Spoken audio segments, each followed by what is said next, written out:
Court case was an outright tragedy. Or was it? Mrs. McDaniels should have been at home dealing with grief and tending to her toddlers, a 2-year-old daughter and an 18-month-old son, but no! The rumor mill had churned scandalous news concerning her family, so she was in court that morning with the hope of salvaging whatever was left of her marriage. What was the problem? Mrs. McDaniel, you opened your case today in hopes of salvaging your marriage with the defendant. You claim you two have suffered a great loss and should be grieving, but instead, due to rumors, your husband is denying your 2-year-old daughter, Ava Wells, and 18-month-old son, Daryl Wells. Apparently, Mr. Wells, her husband, was making an outrageous claim questioning the paternity of the kids he shared with Mrs. McDaniels, and he even boasted of having evidence backing such claims. What sort of evidence could have made him so certain? What was his source? You claim you have substantial evidence to prove you didn't father Ms. Wells' kids and say, the saddest part was, while Mrs. McDaniels was struggling to deal with the loss of her son a few months ago, Mr. Wells was no longer interested in investing time or energy in kids he believed were no longer his. This family was falling apart. Were they always this unhappy? You cannot give 100% of yourself until you have proof you did. Is that correct? Yes, Your Honor. All right. Ms. McDaniel, what is your husband's denial doing to your family? It's destroying us. Like, we don't need to go through this because we just lost a son 6 months ago and we need to be grieving with each other. And for him to deny my kids, it's destroying us even. Initially, the estranged couple had met when Mr. Wells convinced his 5-year-old nephew to be a wingman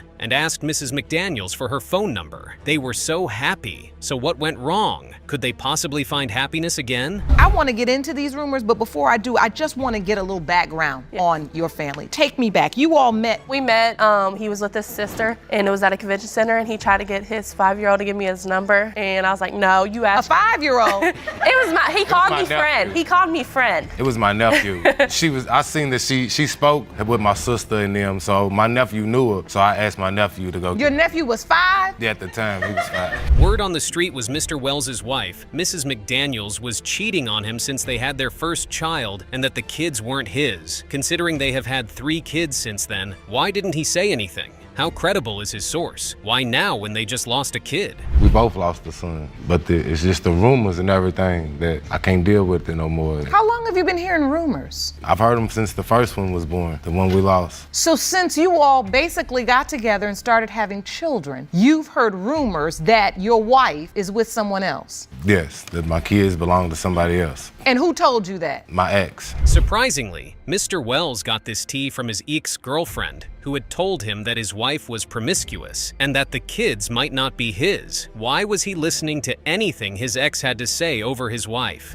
Megan is the thought of the place where they work at. But this is your wife she's talking about. Yes, yes. So she just decides she's gonna call you out the blue and tell you your wife is a thought. I mean, well, not out the blue, but she heard that she was pregnant. So she was like, I just want to let you know that might not be your baby. Oh, so she was warning you. Yeah. And so when she told you this, did you have reason to believe or to suspect? At first I didn't, no. It turned out that Mr. Wells thought she had been sneaky way before then with her calls and text messages, but she denies this in court. Mrs. McDaniels thinks it may be something more than cleared call and text histories. What is really the truth at this point? If you've got a good woman that you don't have any questions about, you trust her, she only goes to work, she comes back home, she's a good wife, she's, gonna be the mother of your children, how is it that some ex can come in and tell you something about your wife? Well, it wasn't, after that, then she's been sneaky on the phone. Ms. McDaniel starts acting sneaky? Yeah, she's covering up her text messages, erasing them. Oh, I delete my text messages. It's been a habit since I was little. I delete my texts every day at midnight, and I can admit to that. The most surprising information was Mr. Wells thinks Ava, their second kid, isn't his because of the rumors of infidelity and lack of resemblance to him. Shocking, considering the vast racial difference between himself and Mrs. McDaniels. He had even told the kid she wasn't his kid. Was he right? Or did he just not understand Darwin's theory? The rumors, and then she doesn't look like me. All of my kids, they all favor me in some way,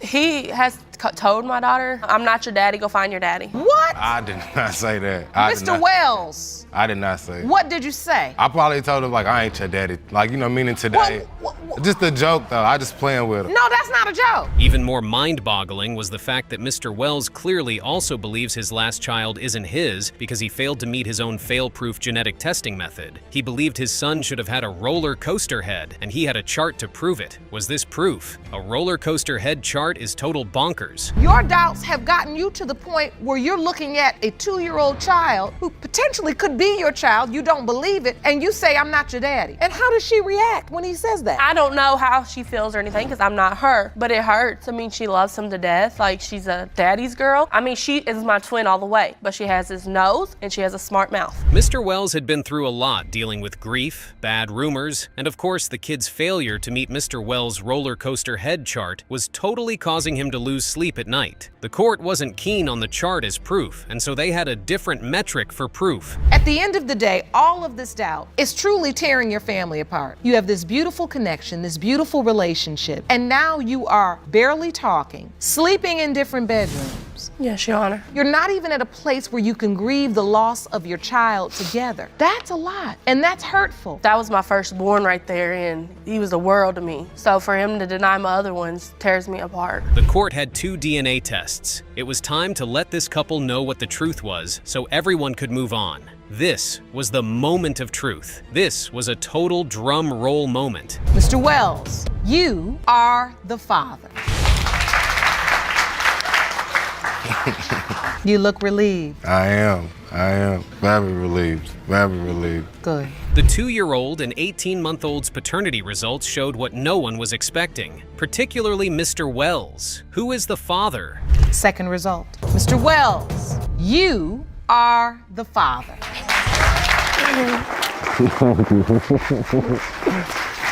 Sorry, baby.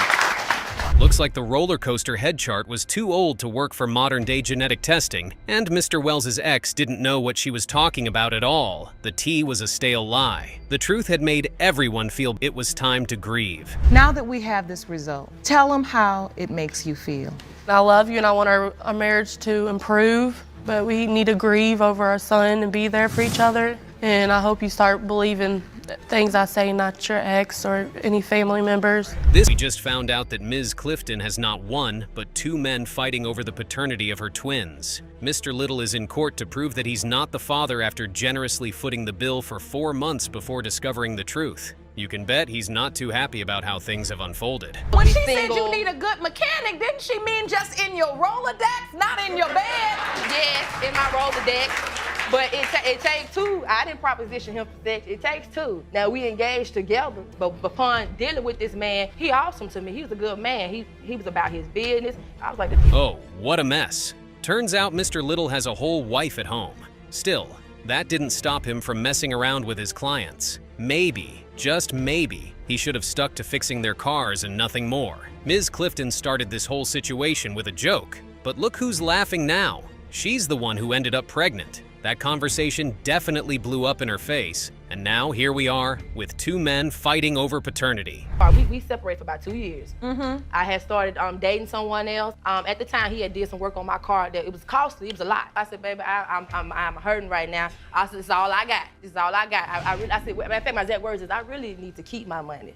And he looked at me and he was like, well, you know what time it is. Oh, Mr. Little, what are you doing? Looks like he's got more than one business going, running a little side hustle where he's both the car mechanic and, well, the service himself. Collecting sex in exchange for car repairs? That's crazy, sir. Ms. Clifton thought she was just getting her car fixed, but honey, she ended up leaving the shop with a lot more than an oil change. She left pregnant. I get a random text from her texting this other guy about how much she loved him, cared for him, want to be with him, and I appreciate everything you do for the kids. And I'm like, wow. It came to you. The text came to me that she was sending to another guy with his. Well, well, well. Looks like Mr. Little got a rude awakening with that text. After all the time and energy he put into caring for the twins, only to find out it was all a mistake, that struck a nerve for sure. He thought he was doing the right thing, taking responsibility, but now he's left with more questions than answers. The man could be the father of the Okay, twins. she sent me a text one night. She said the kids have no Pampers, no milk. I leave my shop, go to Walmart, buy a big box of Pampers, 50 pack. and 2 big containers of milk. Now, that one doesn't sound good, Miss Clifton. How do you expect Mr. Little to walk into your house and see another man around the kids you claim are his without asking you any questions? You can't just throw out those mixed signals and expect him to play along without a second thought. Not to use him, but to get some help from him. I might reach out to you, Judge, if we ain't got nothing. I'm gonna reach out to the gang. If my kids need something, I'm reaching out. When you reach out to me, It's a you yes will or hear no. me say, don't have no kids you can't afford to take care of. Absolutely. That's why if you reach out to me, you're gonna get the real truth. Judge Lake really laid it all out there this time. She took Ms. Clifton to school and didn't hold back. Everything we were all thinking, she said straight to her face. Ms. Clifton went on Facebook and reached out to a man she knew wouldn't let her down. But now she's trying to use the fact that he's handicapped as an excuse, claiming they didn't have sex. Seriously, Ms. Clifton, Judge Lake wasn't buying it, and neither are we. You know, I taught my daughter to be self-sufficient. And if one won't, the other one will. When he stopped doing what he was gonna do, he left her and I to do what we are duty-bound to do, and that's raise them beautiful twins. And his whole long head, no, I've them always, his I've children. always taken So care of what my you're twins. saying is because he got jealous that No, she Your was Honor. dating other people. Your- What an interesting turn. Jealousy made him stop, huh? Well, I don't exactly blame the guy. He has been doubting the paternity of the kids since day one. It feels like he is seeing through her lies, if anything, especially since their mother is around so many men so often. Jerome, I let me incurred go. 3 infections at the hospital having his kids. I almost lost my life. I had to be in the hospital for a week. Mr. Little came and got me out my sick bed and said my children have to have my last name, especially my boys. I just need to ask you this. Now, we've finally arrived at the moment of truth. After all the back and forth, it's time to hear the results. Has Ms. Clifton been telling the truth this whole time? Or is there yet another man lurking in the background we haven't even heard about? Mr. Little, Yes, Your Honor. you are not. What are you thinking? I don't know. To be honest with you, I actually thought they were. Talk about a jaw-dropping plot twist. So, who is the father of these beautiful babies? Even Ms. Clifton's own mother was so shocked, she couldn't stop clapping. All this time, Ms. Clifton has been running her mouth, fully expecting Mr. Little to keep stepping up like nothing was wrong. And now, it turns out he's not the father. What a lying, sneaky woman. But I will say this to you. Yes, ma'am. Pretty only goes so far. And thank God In I life. don't use my, thank God I don't and, use and, my and looks. listen, no, Thank God I don't no, use my no. looks. You told me that you have been using it, but what I want you to do is use it. Puzzling case of Lohman versus Mitchell had those sitting in the court gallery clutching their pearls. Mr. Lohman had vowed not to marry his fiancée if their daughter wasn't his. Hello, Your Honor. Hello. This is a case of Lohman versus Mitchell.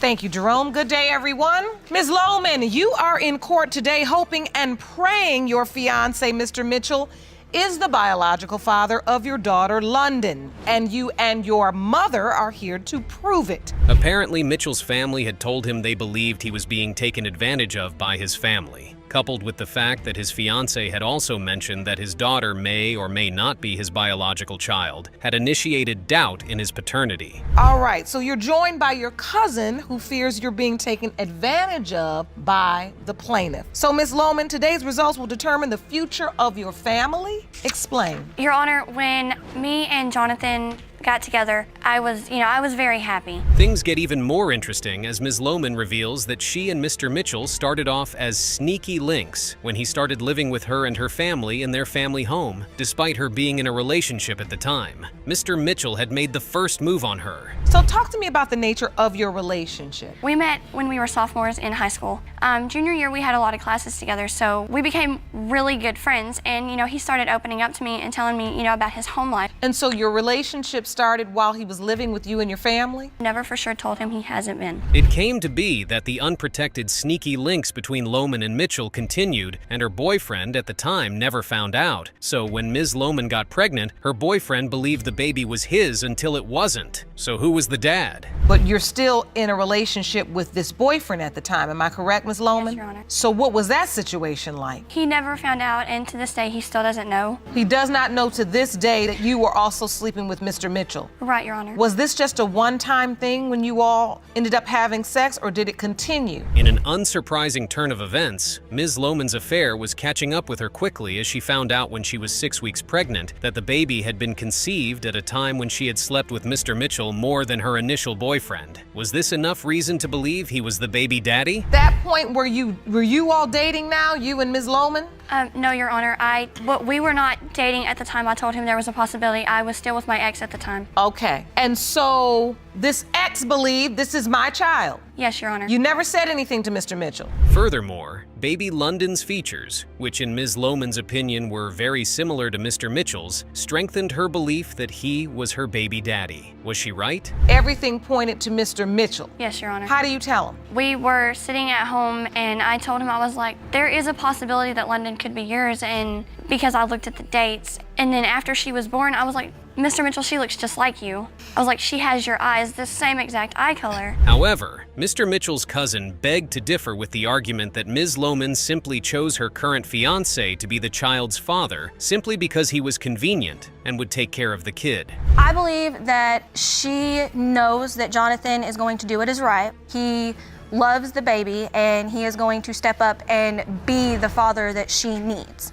And I feel like because she knows that is why we are in the situation we are in. This begs the question, did Ms. Lohman really believe that was her baby's daddy because of her conception dates? Or because she just wanted him to be her baby daddy because she loved him and it was convenient? She denied the latter.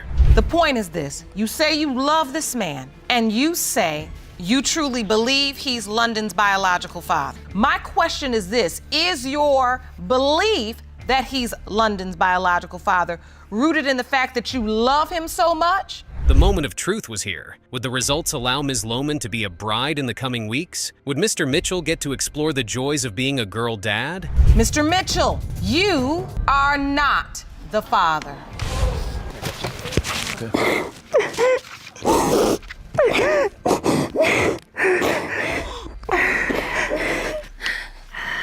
Miss Lohman, I can tell that was not the news you were expecting. Rogers has been sleeping around with Mr. Stone's friends. Today's case is the proper definition of trouble in paradise for two lovebirds. These two met in elementary school. You heard that right, and have been hitting it off amidst some drama. Ms. Rogers, you say after an encounter with your elementary school sweetheart, you ended up pregnant. You say the defendant has gone through great lengths to deny he is the father of your son, Christian. Now, why are we even here? This is paternity court, where people go to find out if the man in question is the father of the baby or not. Here, where is the doubt? These two have sex each time they hang out. Or is Ms. Rogers lying about being with just one man? And how old are these two again? That house, she was at one of my friends' house. And when I walked in, she was already hugged up with one of my friends. I was not hooked up with nobody. When he walked in the door, I was sitting at the table. On his lap. I was not on nobody's lap. When he came in the door, I was sitting at the table. The friend that he was talking about was in the kitchen. I was not sitting on nobody's lap. Oh, so this is where the problem lies? Mr. Stone believes that the condom solves everyone's problems. You see, Mr. Stone, condoms break sometimes. Not sure what they teach you in sex ed, but that's what happens and babies are conceived, Mr. Stone. Have unprotected sex one time, with Your Ms. Honor. Stone? It was not one time. And that was in the threesome. It was not one time. In the where? And the threesome between me and her. We had a threesome. The night I found out that he had a girlfriend, we had a threesome. Jerome, at first I thought he said in the freezer. They had a what? With who? They had a threesome the night she found out he had a girlfriend. That same night. So what? She had no plans to be in a committed relationship with him anyway. Everything she said about not being on his friend's lap, was all of that a lie too? How did she agree to a threesome with him and his girlfriend? Okay, Mr. Stone. Yes. And you all basically compared notes?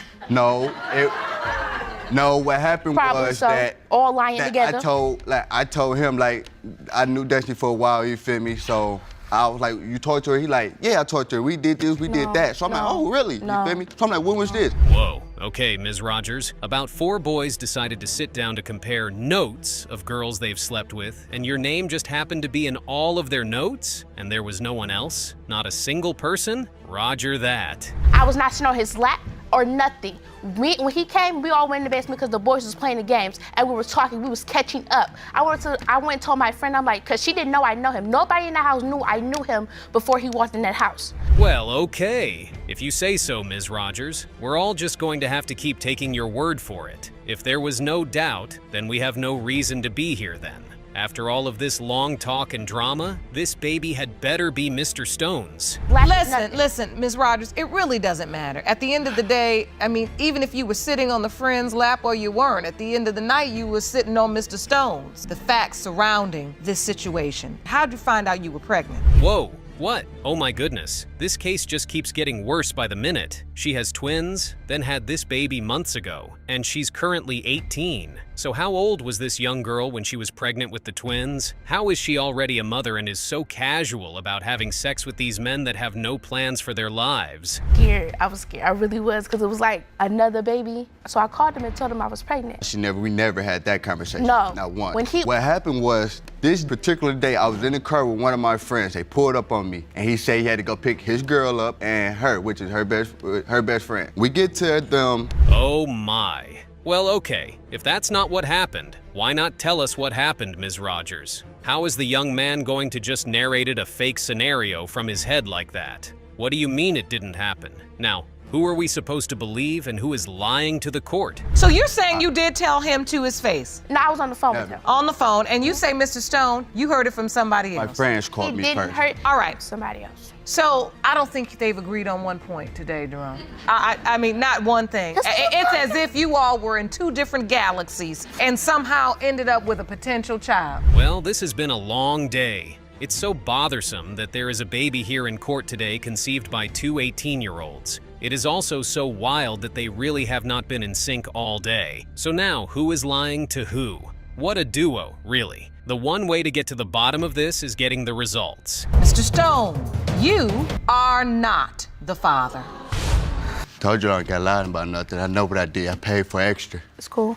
Not cool. Child. It is cool. You proved it you wanted to. You proved that I'm such the whore that you think I am. You proved it.